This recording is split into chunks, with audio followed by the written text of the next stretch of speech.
F sa ating yearly exchange gifts. Sa wakas na tuloy, inaabangan ko talaga to. Ako din, excited na ako sa makukuha ko. So, sino gusto mauna? Ako na mauna, dahil ako naman ang pinakamaganda dito. Ang nabunot ko ay si Samantha. O eto, Bes. Ano kaya to? Ano to, Bes? Tawas yan, Bes. Kailangan mo yan. Dahil nakakapanghinay ang amoy mo. Oh, Samantha, sino nabunot mo? Ang nabunot ko ay si Scarlett. Ano kaya to? Bakit toothpaste at toothbrush to? Bes, kailangan mo yan at kailangan din namin yan kasi naamoy pa namin yung last week mo na ulam. Mga hayop. O sige, ako na. O, ang nabunot ko ay si Cheska.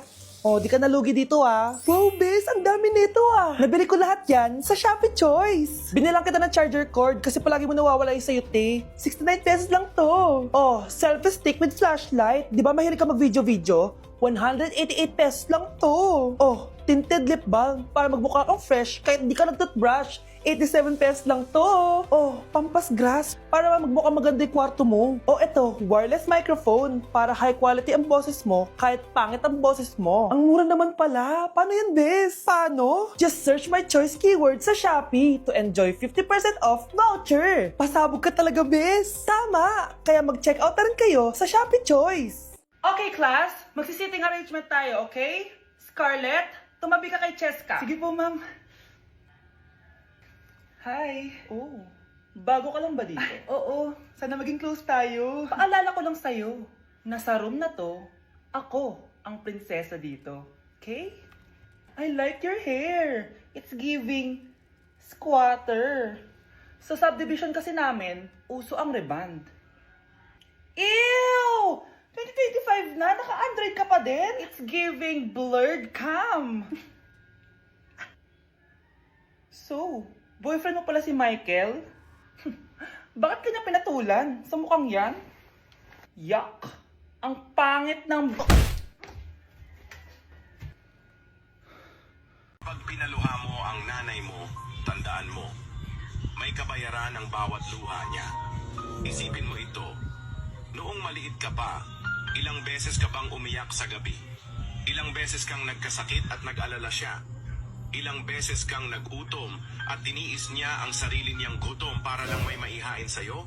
Pero ngayon, sino ang lumuluha? Ah, ganun. Pag sumagot ang bata, bastos agad. Hindi ba pwedeng nagpapaliwanag lang? Hindi ba natin kaya makinig? Lalo na kung ang bata, maayos naman ang pananalita, hindi naman mataas ang boses, hindi naman bastos pag nagpapaliwanag. Ang iba kasi sa atin, hindi naman nila lahat talagang ayaw makinig. Pag nagpapaliwanag ng bata, sure na tayo. Bes, kaya pa? Parang pasuko na itsura mo. Sobrang dami pala nito, Bes. Grabe, ang fresh mo pa din. Paano yan? Huwag ka maingay, Bes. Eto ang sikreto ko. G2G Perfect Cover Cushion. Perfect talaga to kasi lightweight na and high coverage pa. Oh, tignan nyo naman. May 3 shades to and ang shade ko ay ang custard. Try nating basain yung face ko. Oh, ayan.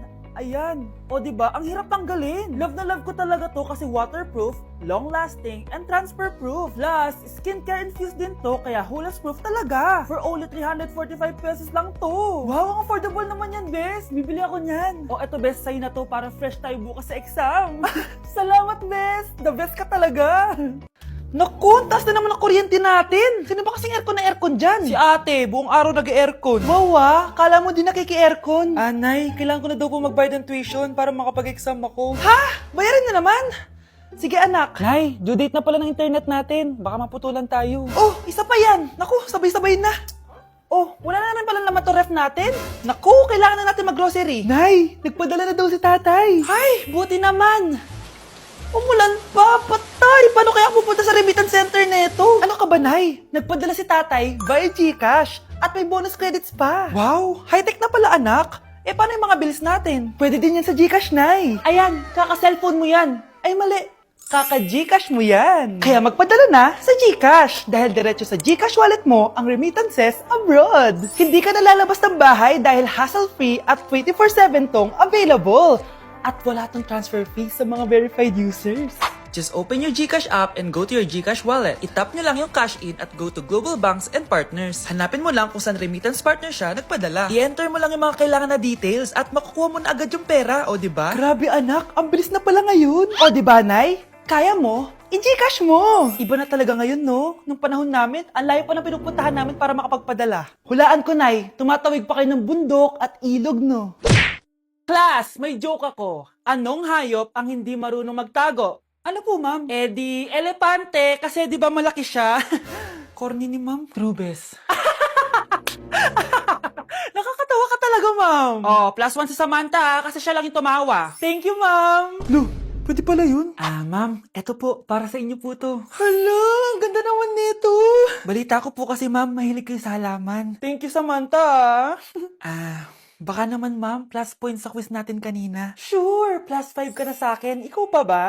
Hala siya, pasip-sip to kay ma'am, oh. Okay, class dismiss. Pwede na kayo umuwi. Ma'am, ako na po magdadala ng mga gamit nyo para di po kayo mahirapan. Hatid ko na po kayo, ma'am. Aba naman, buti pa si Samantha, matulungin. Ginagawa niya lang naman yun para magka-plus points siya. Ay, nakakainis si Samantha, no? Halatang nagpapasip-sip lang siya kay ma'am. True. Kaya siya yung top 1 palagi dahil sa mga binibigay na points si ma'am. Guys, tingnan nyo. Convoy yan ng magulang ni Samantha tsaka ni ma'am. Babayaran daw si ma'am para maging valedictorian si Samantha. Grabe. Sumusobra na kayo. Okay, class, may i-announce ako. Ang valedictorian natin ay si... Sino pa ba? Eh, di si Samantha. Hala, totoo ba? Hindi ko expect. Congrats, Samantha! Ang galing nyo! Ang galing mong bumili ng grades. Ha? Scarlett, sit down! Ay, no! Convo nyo to, diba? Magkano binigay sa'yo, ma'am? 1 milyon?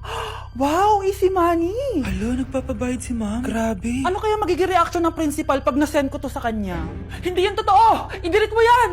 Oops! Sorry na send. Deserve nyo yan. Lumalaban kami ng patas dito. Kailangan nyo managot.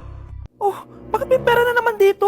Pinamigay ko na ibang pera kahapon Kakainis naman. Ma'am, may delivery po kayo. Oh, ano to?